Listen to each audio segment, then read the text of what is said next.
अस्सलाम वालेकुम दोस्तों, मैं हूं अली जावेद नकवी।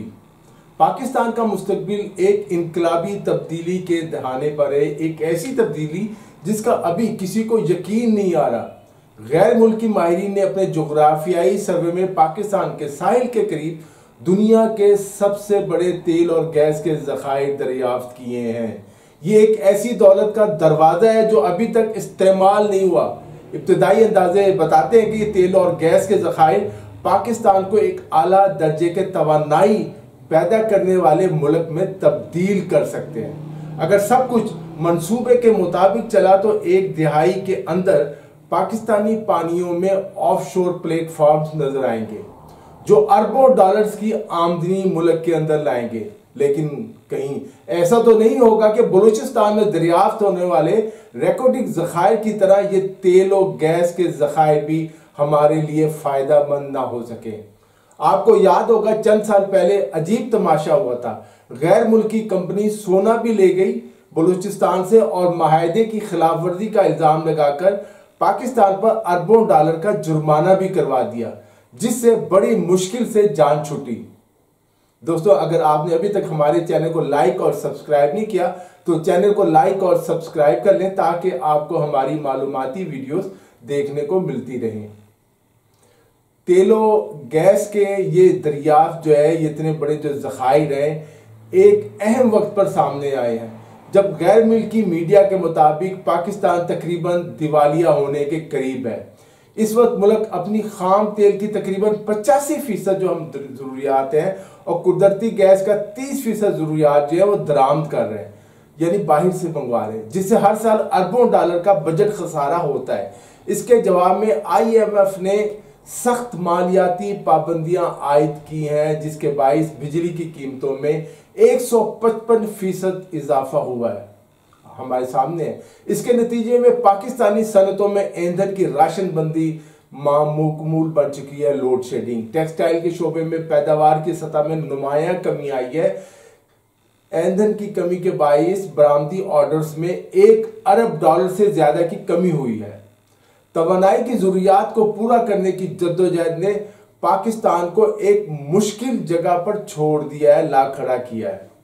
गैर मुल्की सरमायाकारी में कमी और रोजमर्रा के अखराजात में ड्रामाई इजाफा हुआ है। कुछ शहरों में अब एक घर को बिजली देने का खर्च उसे किराया देने से ज्यादा है। लोग बिजली के बिलों से तंग आ चुके थे। इसी दौरान करप्शन, सिक्योरिटी और सरकारी मशीनरी की सुस्त रवि ने पाकिस्तान के इम्कानात को, कामयाबी के इम्कानात को महदूद कर दिया। ताहम तेल और गैस के दरियाफ्त से उम्मीद पैदा हुई है, चाहे ये अभी समंदर की तह में, गहरी तह में ही क्यों ना हो, लेकिन बहरहाल उम्मीद है। महंगी बिजली और ऊपर से लोड शेडिंग ने अवाम और सनतकारों दोनों को परेशान कर रखा है। दिहाइयों की नाकिस पॉलिसी, वसी पैमाने पर करप्शन, सरकारी महकमों की कुदरती आफात और तवील मुद्दती मनसूबाबंदी की नाकामी या कमी ने हमारे कौमी बजट को मतवाजन रखने और बिजली की फराहमी को जारी रखने की सलाहियत को महदूद कर दिया। लोड शेडिंग का अजाब, महंगी बिजली, ये हम भी झेल रहे हैं। हुकूमत ने अब कुछ इक़दाम किए हैं और महंगी बिजली पैदा करने वालों का एहतसाब किया जा रहा है, लेकिन इसमें भी बहुत ताखीर कर दी गई है। आज़ादी के वक्त आपको याद होगा पाकिस्तान दुनिया के सबसे ज्यादा कुदरती वसाइल रखने वाले ममालिक में से एक था। कोयले और कुदरती गैस के ज़खायर के साथ इस्लामाबाद ने अपनी पहली दिहाई में पन बिजली डैमों और जोहरी बिजली घरों की तामीर पर बड़े पैमाने पर सरमायाकारी की। ताहम वक्त के साथ साथ पाकिस्तान की आबादी 5 गुना बढ़ गई और वसाइल नहीं बढ़ाए गए और इसकी जरूरियात भी बढ़ गई, काम नहीं हुए और बदकिस्मती से नए मंसूबे ना बन सके, ना कोई किसी ने सोचा। जो बनाने की कोशिश की गई वो भी करप्शन और बद इंतजामी का शिकार हो गए। हालात 1990 की दिहाई में बिगड़ना शुरू हुए, ज्यादा बिगड़ना शुरू हुए और हुकूमत तेजी से शहरी आबादी में इजाफे के साथ मौजूदा इंफ्रास्ट्रक्चर को बरकरार रखने में नाकाम रही। देहातों से शहरों में बहुत ज्यादा नकल मकानी हो रही थी। इस्लामाबाद ने बिजली के बहरान से बचने के लिए तवानाई ब्रोकर से राब्ता किया, लेकिन इससे कर्जों के एक साइकिल में एक बंद गया। सियासी इस्तेहकाम बरकरार रखने की कोशिश में पाकिस्तान ने तवानाई कंपनियों को सार्फिन के लिए कीमतें कम रखने के लिए सब्सिडी देने का वादा किया, जो कि वो पूरा ना कर सका और अब आवाम को वो बोझ उठाना पड़ रहा है। जब हुकूमत ने सब्सिडी की अदायगियां नहीं की तो मुकामी तवानाई कंपनियां अपना इंफ्रास्ट्रक्चर बरकरार न रख सकी और तवानाई या ईंधन दरामद करने लगी। उसमें गैस भी है, पेट्रोल भी है। जब पाकिस्तान अपनी कुदरती गैस का 30% और खाम तेल का 85% बैरून मुल्क से दरामद करता है, जिस पर सालाना 17.5 अरब डॉलर खर्च होते हैं, ये माली बोझ अवामी खिदमात की कीमत पर आता है, जिससे मुल्क भर में समाजी बेचैनी बढ़ती है। यूक्रेन और गजा में जारी जंग ने तवानाई की कीमतों, तेल और गैस की कीमतों में, LPG की कीमतों में इजाफा कर दिया। अफराते ज़र और बढ़ती हुई तलब के साथ पाकिस्तान के तेल और गैस के सालाना जो दरामदी लागत है अगले 7 सालों में अंदाजा है कि 17.5 अरब डॉलर से बढ़कर 31 अरब डॉलर तक पहुंच जाएगी। ये एक हैरानकुन रकम है जो कि मौजूदा दिफाई बजट से 3 गुना ज्यादा होगी। पाकिस्तान बढ़ते हुए कर्जों और आसमान को छूती हुई कीमतों के साथ रफ्तार बरकरार नहीं रख सकता और अब दीवार के साथ लग चुका है। पाकिस्तान की सनतें एक एक करके बंद हो रही हैं। फैसलाबाद में सूरत हाल खराब है। टेक्सटाइल सेक्टर जो इसकी बरामदात का 60% है, तवानाई की किल्लत के बायस मसलसल बहरान का शिकार है। टेक्सटाइल एक्सपोर्ट भी कम हो गई है। हुकूमत दावे तो कर रही है लेकिन अभी तक कोई बड़ा कदम नहीं उठाया गया। पाकिस्तानी अवाम अब बिजली और गैस की लोड शेडिंग का सामना है। पिछले 3 सालों में बिजली और गैस वगैरह की कीमतों में इतना इजाफा हुआ है कि पाकिस्तान के अवाम सड़कों पर एहतजाज करने पर मजबूर हो गए। इस मौसम जो तब्दील हो रहा है उससे थोड़ा सा रिलीफ मिल रहा है बहरहाल अवाम को। इस बहुत बड़ी मुआशी और इक्तिसादी सूरत हाल में उम्मीद की किरण जागी है। पाकिस्तान की तरक्की और बहरानों से निकलने का रास्ता नजर आया। हालिया जोग्राफियाई सर्वे में माहिरीन ने पाकिस्तान के 240 साहिली इलाकों में ऐसे मुकामात की निशानदेही की है जहां खाम तेल और कुदरती गैस के वसी ज़खायर मौजूद हैं। अहम सवाल यह है कि क्या ये दरियाफ्त गेम चेंजर साबित होगी? क्या हमारे हालात बदलेंगे?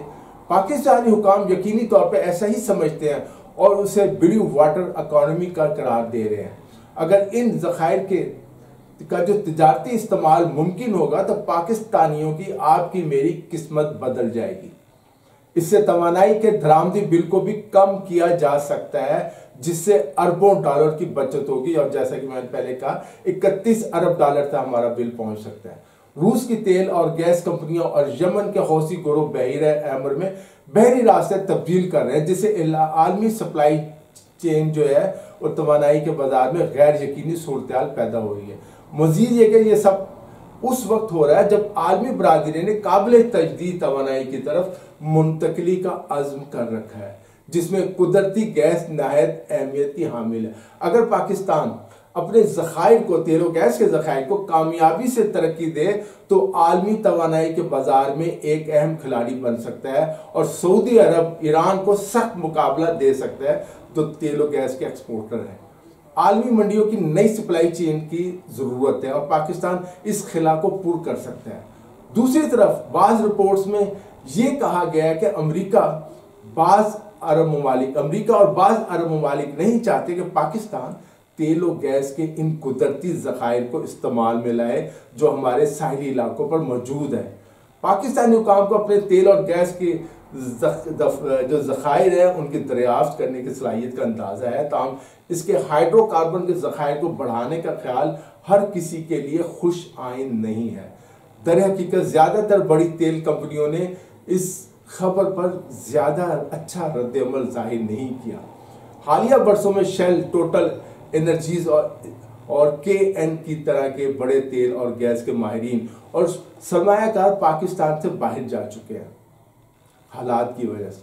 जून 2023 में 18 तेल और गैस ब्लॉक्स की नीलामी में बैनुल-अक़वामी बोली दहिंदगान की तरफ से महदूद दिलचस्पी का इजहार किया गया, जिस तरह PIA की खरीदारी के लिए कोई मैदान में नहीं आया।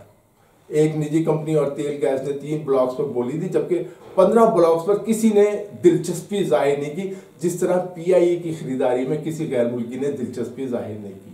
पाकिस्तान में तेल और गैस की तलाश में गैर मुल्की या मल्टीनेशनल कंपनियों को की फौरी तौर पर दिलचस्पी न लेने की एक वजह सिक्योरिटी और पॉलिसियों में तसलसल का ना होना है।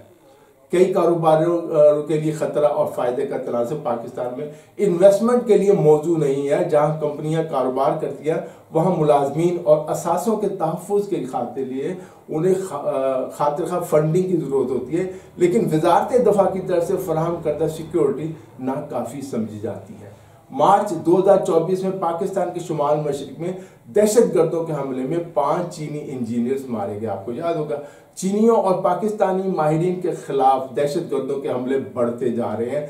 चीन ने भी इस पर तहफ़्फ़ुज़ात का इजहार किया है। इसी महीने गवादर के करीब अलैदी पसंद बलोचों ने हमला किया। इस माह अक्टूबर में कराची एयरपोर्ट के करीब एक धमाके में 2 चीनी इंजीनियर्स हलाक हो गए। ये सिक्योरिटी के खतरात ही हैं जो मुमकिन सरमायाकारों को दूर रखते हैं। आलमी सरमायाकार पाकिस्तान में दिलचस्पी नहीं ले रहे इन्वेस्टमेंट करने में। पाकिस्तान में एक और मसला जो है वो मुसलसल सियासी बेयकीनी है। हर नई हुकूमत के आने या किसी फौजी बगावत के नतीजे में साबका सियासी फैसले बगैर किसी सोच के पलट दिए जाते हैं। मसलन तेल और गैस की हालिया दरियाफ्त से कुछ माह पहले ही तुर्कमानिस्तान ने अपनी कुदरती गैस को आलमी मंडियों में बरामद करने के लिए पाकिस्तान की गवादर बंदरगाह इस्तेमाल करने में दिलचस्पी जाहिर की थी। ये एक मफरूज़ा था कि तुर्कमान गैस पाकिस्तान के तवानाई के बहरान को हल करने में मददगार होगी। ताहम हालिया दरियाफ्त के बाद ये मुआहदा पसे पुष्ट डाल दिया गया है, यानी पॉलिसियों में तसलसल नहीं है। इन मसाइल के बावजूद पाकिस्तान की हाइड्रोकार्बन सनत को आगाज देने के लिए दरकार इब्तदाई वसाइल काबिल इंतजाम में हम कर सकते हैं। इब्तदाई तलाश के मरहले की दरकार लागत तकरीबन $5 अरब है, जो 5 से 7 साल तक जारी रहेगी। ये एक बड़ा खतरा है, लेकिन मुमकिन है चीन के अलावा रूस, तुर्की और यहाँ तक कि अमेरिका भी सरमायाकारी के मुमकिन शराकतदार बन जाए। फिलहाल तो अमेरिका पाकिस्तान में चीनी सरमायाकारी की वजह से हमसे नाराज है, और फिर चीन भी अमन मान की सूरत हाल की वजह से हमसे नाराज हो गया। पाकिस्तानी इंतजामिया को समंदर में मौजूद तेल और गैस के ज़खायर को कमर्शलाइज करने से के लिए सरमायाकारों का इत्मीनान दोबारा हासिल करने, मुनासिब शराइत पर मुज़ाकरात करने और इन पर कायम रहने की ज़रूरत है। खुशकिस्मती से पाकिस्तान के तेल और गैस के ज़खायर साहिल के करीब हैं। इससे हुकूमत अपने इब्तदाई ऑपरेशंस को साहिली इलाकों में महदूद रख सकती है और सिक्योरिटी खतरात को कम किया जा सकता है। ज़ाहिर है क्योंकि वो साहिल के करीब है। आलमी माहिरीन का कहना है कि इसके बावजूद ये अब भी खतरनाक होगा, मगर दाखिली इलाकों की निस्बत महफूज होगा। बलूचिस्तान में ज़्यादा खतरा है गैर मुल्की सरमायाकारों को। अगले चंद साल पाकिस्तान की तारीख के सबसे ज़्यादा मुतनाज़े और गैर यकीनी अदवार में से एक होंगे।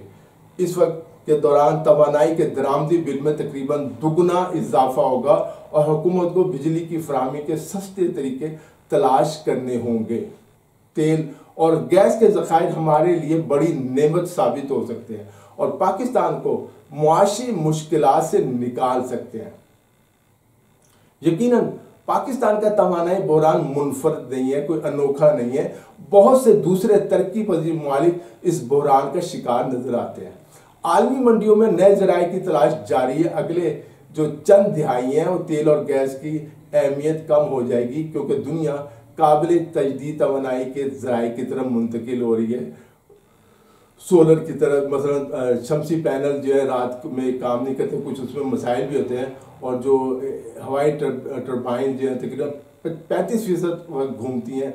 तवानाई की मसलसल और काबिल एतमाद ज़रूरियात पूरी करने के लिए फ़िलहाल दुनिया को तेल और गैस पर ही ज़्यादा इन्हिसार करना पड़ेगा। माहिरीन के मुताबिक पाकिस्तान अगर अपने तेल और गैस के वसी ज़खायर को निकालने में कामयाब हो जाता है तो ये यकीनी तौर पर गेम चेंजर मंसूबा होगा।